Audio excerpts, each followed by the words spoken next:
O Lira, em alguma medida, parece que começa a se aproximar do comportamento que foi apresentado pelo Eduardo Cunha no primeiro ano de governo do segundo mandato da presidenta Dilma Rousseff. Aí, depois da votação da MP do Bolsa Família com essa agregação do auxílio gás, o Lira anunciou já na madrugada de hoje, já estava chegando na madrugada de hoje, acho que foi um pouquinho antes de meia-noite, que não ia ter a votação da chamada MP da Esplanada, que configura, né, que configurou o ministério do governo Lula. Importante, em toda a história da República nunca se viu algo assim. Nunca nenhum governo que entra teve problemas para aprovar o desenho político-administrativo do seu governo. Nunca. Nunca. Para a gente ver. Aí a pessoa diz, não tem crise nenhuma. Como não tem crise? Vocês estão malucos, né? Malucos, né? Nunca na história do Brasil. Esse é o tamanho da encrenca, esse é o tamanho da crise em que estamos metidos. Então, durante a sessão, lá na sala do Lira, os líderes ficaram dialogando sobre essa questão da MP da Esplanada e foi assim, foi extorsão aberta contra o governo. Extorsão aberta como governo, né? Houve cobranças ao Guimarães para a liberação de mais cargos e emendas, né? Eles dizem que os ministros e o presidente da República não dialogam com os deputados. O presidente da República vai dialogar, foi bem antes, não foi por causa disso que Lula tomou a decisão de que vai assumir a interlocução. Disseram que tem espaço demais para o PT no governo, olha que incrível, está nesse nível. Reclamações contra Rui Costa, contra Flávio Dino, obviamente, tá? Reclamações contra Marina e Sônia Guajajara. Sabe por quê? Porque eles querem indicar, querem que os parlamentares tenham o direito a indicar os representantes do IBAMA, os dirigentes do IBAMA nos estados e os dirigentes dos postos regionais da FUNAI. Vocês acreditam numa coisa dessa? Eles querem colocar, eles acham que é o governo Bolsonaro, que eles vão colocar nos postos estaduais do IBAMA, gente que é contra o meio ambiente. Nos postos regionais da FUNAI, gente que é contra os povos indígenas. Contra os povos indígenas. Então, esse movimento liderado pelo Lula, com apoio, claro, é o Centrão, mais a extrema-direita e até solidariedade do Paulinho da Força. O cenário, a reunião foi muito tensa, e aí o Lira, o que ele faz? Ele diz, não, fica para amanhã. Na véspera, se não aprovar hoje na Câmara, nós vamos para uma crise sem tamanho, mas já estamos numa crise.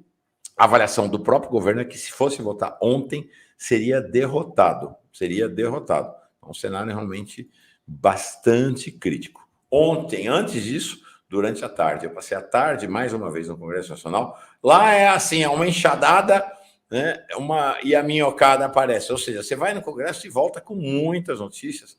Hoje não poderei ir, mas a minha ideia é que pelo menos 2 a 3 dias por semana está circulando ali no Congresso para dialogar com os parlamentares. Pois bem, o que eu soube? Houve algumas conversas de Lula com parlamentares, e Lula ficou extremamente preocupado com a situação no Congresso Nacional.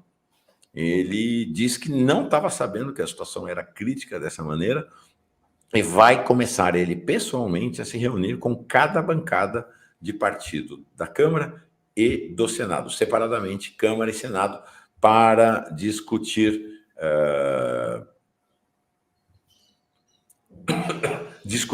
a articulação do governo.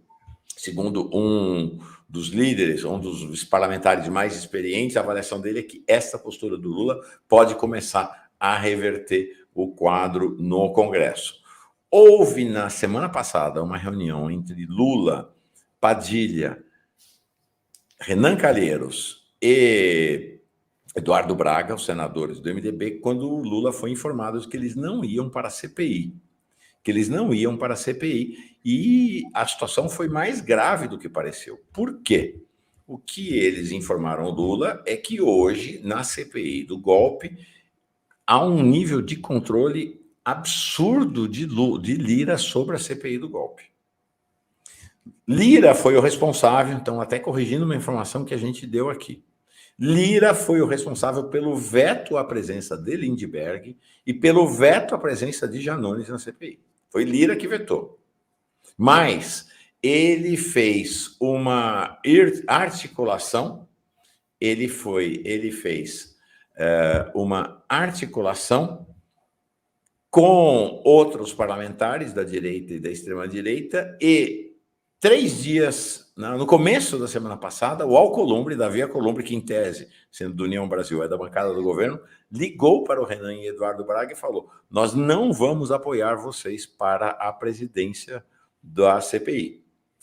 Eles queriam, um dos dois, ir para a presidência da CPI. E aí eles viram o seguinte: não tem orientação do governo, o Lira controla, e eles vão nos derrotar na votação para a presidência da CPI, estamos fora, não vão entrar. Foi por isso que eles caíram fora. Haveria bateção de chapa entre eles e o Arthur Maia, do União Brasil da Bahia, que acabou sendo eleito por consenso como presidente da CPI. Por sinal, querem saber quem é Arthur Maia? Assista a sessão de ontem.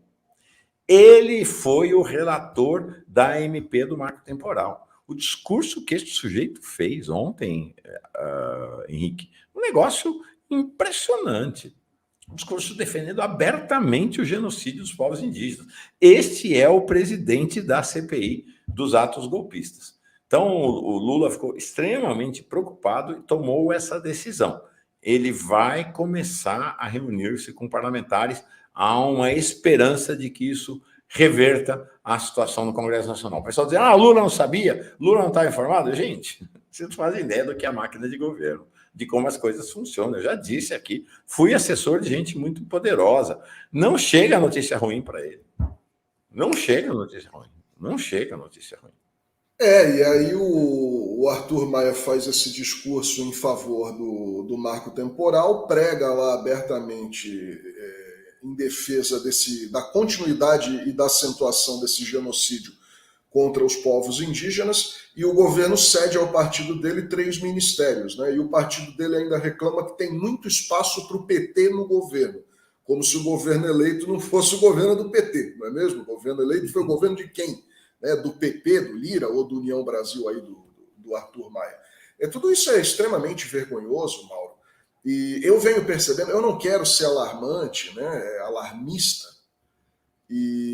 mas em alguma medida o Lira, a gente até conversava isso um pouco antes e tal, o Lira em alguma medida parece que começa a se aproximar do comportamento que foi apresentado pelo Eduardo Cunha no primeiro ano de governo do segundo mandato da presidenta Dilma Rousseff. Então, assim, ele começa a fazer ali uns movimentos extremos. É que o Eduardo Cunha tinha uma crise aberta, deflagrada com o governo do PT naquela ocasião. O Lira fica se fazendo de cínico o tempo todo, mas as atitudes do Lira são claramente para golpear de morte o governo. Ele está prensando o governo contra a parede, como você salientou lá no início, ele não está com a faca no pescoço, ele parece que já está enfiando a faca. Já entraram alguns centímetros de lâmina aí e o governo fica nessa posição fragilíssima.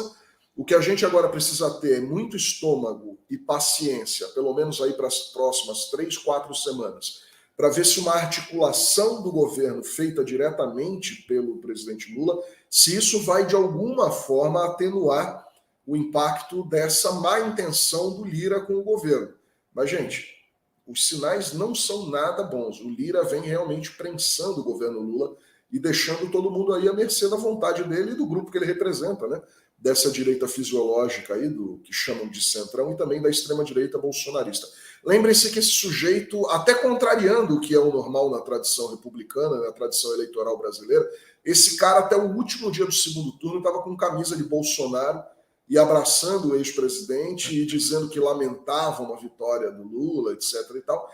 E aí alguém comprou a conversa na primeira semana do ano, quando ele disse que não, aqui a relação é republicana, uma relação Institucional. Institucional, aqui é uma relação institucional, bicho. Você vai cair nessa conversa, relação institucional com um cara daquele. Tem alguns sujeitos que até se comportaram de forma golpista, etc. e tal, mas tinham algum comportamento institucional, como foi o caso do Rodrigo Maia, por exemplo. Tinha ali uma parte dele que realmente tentava manter uma relação de instituições. Mas o Lira é ruim, hein, cara? É ruim. O Lira não tem essa relação institucional, não. E essa relação de. Não vai acontecer isso, não. Alguns dos mais experientes parlamentares de centro-esquerda e esquerda com quem conversei ontem avaliam assim, que houve uma sucessão de erros na articulação política do governo Lula. O primeiro foi aprovar a PEC da transição.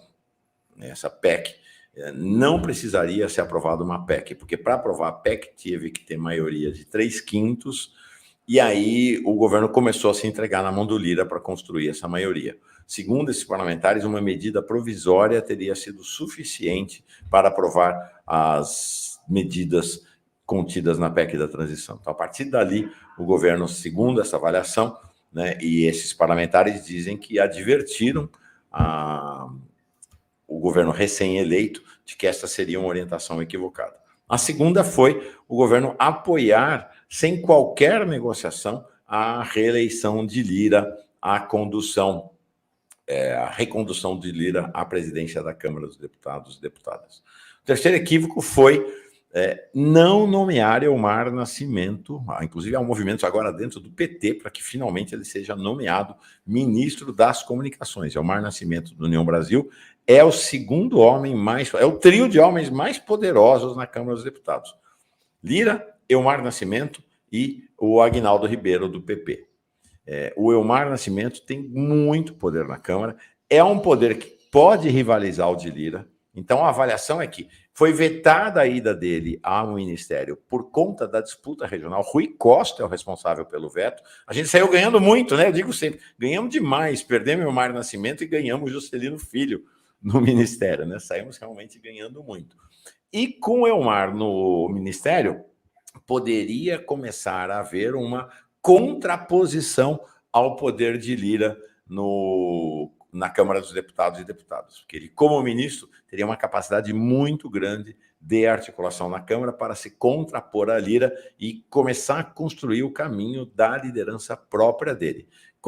Ele não foi conduzido, entrou em rota de colisão com o governo e aí acabou aliando-se à Lira. Então, há uma sequência de equívocos, dizem esses parlamentares muito experientes, que estão levando a essa situação, uma situação limite para o governo Lula. Mais uma vez, nunca na história da República um governo viveu a situação que o governo Lula está vivendo.